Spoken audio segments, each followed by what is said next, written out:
Hello, ladies and gentlemen. I hope you're all having a great and wonderful day. Well, we have some hilarious and great news. We're going to be shifting a little bit away from the politics stuff. We're going to be moving a little bit into the more of the non-political and more of the gaming political spectrum. All right, so we can have a bit more fun here than the constant political storm of everything. But I love to see this because this is one of my favorite games as a child. I remember playing Dragon Age as a young man, and let me tell you, it was a great experience playing from Dragon Age Origins, from to Dragon Age 2, and then you have Dragon Age Inquisition. All three really good games in their own rights. Of course, we have now the Dragon Age the Veilguard, which we were waiting for a new Dragon Age for a very, very long time, and we wanted a new good Dragon Age. I was going to explain a lot of the things that was going on, but unfortunately, we didn't get that. We got slop. We got garbage. We got woke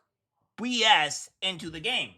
And of course, we have this here from Dragon Age. The Veilguard director points to hate campaign over game flaws to explain abysmal failure. Because the Dragon Age game did horrible. It did not do well. In fact, did so abysmally bad. Like, people bought the game and then they refunded the game. That's how bad it was, all right? So they had to refund the game because it was just so bloody atrocious. And of course, we have here the director attributes negative comments and review bombing to the highly polarized games we live in, suggesting that these external pressures overshadow the game's intrinsic flaws. Yeah, which are many of them. The game does not look good. The game plays like crap. You don't have as much, nearly as control over your people that you should have. Because in all the previous iterations of Dragon Age, you had complete control over what you played and what you had, right? That's what you did. And you can move around the characters or whatever, talk to them, etc., etc. You don't really have these options all that much in Dragon Age Veilguard, and it's just all of the horrible interactions and if you want to call fun time scenes are also atrocious. So yeah, it didn't do well. Of course, we have this here from Ember saying, Corinne Push is the ruler RPG's conqueror of haters. By the way, this is a man. This is a man, just letting you know. This is not a woman. This is a man. Don't let the looks fool you, gentlemen. So it says, if there's a single Dragon Age character that ever made their way to Super Smash Bros., it should be the lovable dwarf Varric Tethris. At least that's what Dragon Age Veilguard director Corinne Bush thinks. Can you imagine in a game like Smash Bros. Seeing him whip around the battlefield? Bush tells Empress you can smash someone back off the ledge by giving the Bianca a good old toss, and don't worry, it'll ricochet, he'll catch it, it rights itself. Yeah, which I think there are better characters, in my opinion, than Varric, like Morgan, which is one of a huge staple names in the game.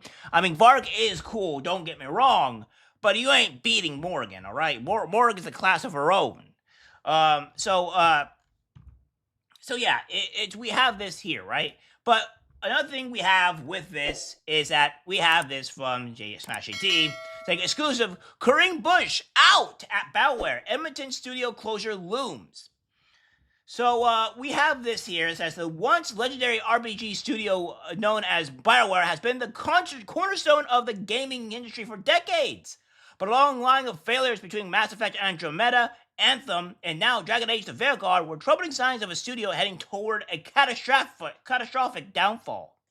I've been passed along very credible information from an inside source that the Corinne Bush, the man cosplaying as a woman, game director of the failed Dragon Age the Veilguard, has officially left the company as a few days ago.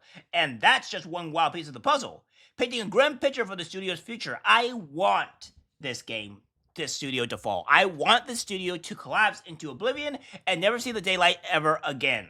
Corinne Bush exited a devastating blow. In an email leaked directly to me that was sent out to Bioware employees, Bush recently announced his resignation, citing his decision to pursue a new challenge and project focused on his passion for making RPGs below. And this is what this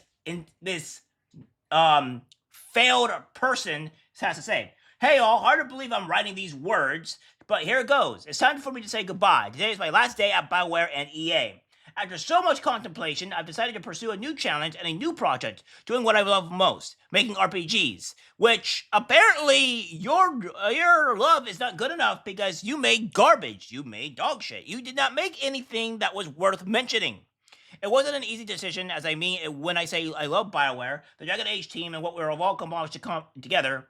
Well, what you accomplished is a giant pile of doo-doo, all right? You didn't really accomplish anything. When you accomplish things, it means you usually have success, right? Dragon Age Veilguard was not a success. People refunded your game, it was so bad. I don't want to tell you, but the game is horrible.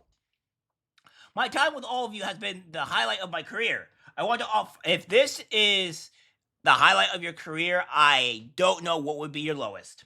I want to offer my personal thanks to each of you for your trust, your companionship, and for the many ways in which you've inspired me and then helped me grow. I'll be eagerly waiting to see what great experience you create next, and as a fan, I'll be rooting for you. That will, well, it won't be great very much. If I can leave you with any advice, it is this. We all know making games is hard. It's part of what we do. It's part of why we do it. But making games is also about the people and the reliance we have on one another. So take the time to separate the wins and lift each other up. The challenge and the work will always be there, but the moments we have with each other are precious and few. So, yeah, that's what's going on here, right? This person is now finally leaving, and good riddance. All right, so I'm going to say this here, right? I'm going to say this here. It is a great thing that this individual is leaving. And Bioware and a lot of these woke companies are starting to see that when you start inviting these woke activists, these far-left lunatics into your company, they will bury your company into the ground. Why these companies even want to insist on inviting these people when there's been numerous occasions of these people making a game and making sure that it actually crumbles into oblivion. You know how many times Assassin's Creed Shadows has been pushed back because Ubisoft is terrified of the results that's going to happen when it gets dropped? Well, guess what? That game's gonna also collapse and kill Ubisoft. And I think when that finally happens, I think these companies are gonna start realizing, maybe we shouldn't invite these woke fanatics into our company. Because obviously there's been a trend of, of them collapsing all these companies. But of course, this may take a while because these companies are idiots, they're fools, and they don't seem to take a pretty good lesson. The other companies, like the restaurants or what have you, are learning a very good lesson of trying to remove this because, it's just the best thing to do, right? It is probably a wise decision to not invite these insane people into your company. So, yeah. Well, guys, that's it for the video. Like, subscribe, share. As always, take care, my friends. I'm disgusted by what I see in public. Even people closest to us can't be trusted. Cause it's algorithmic disease, the social media.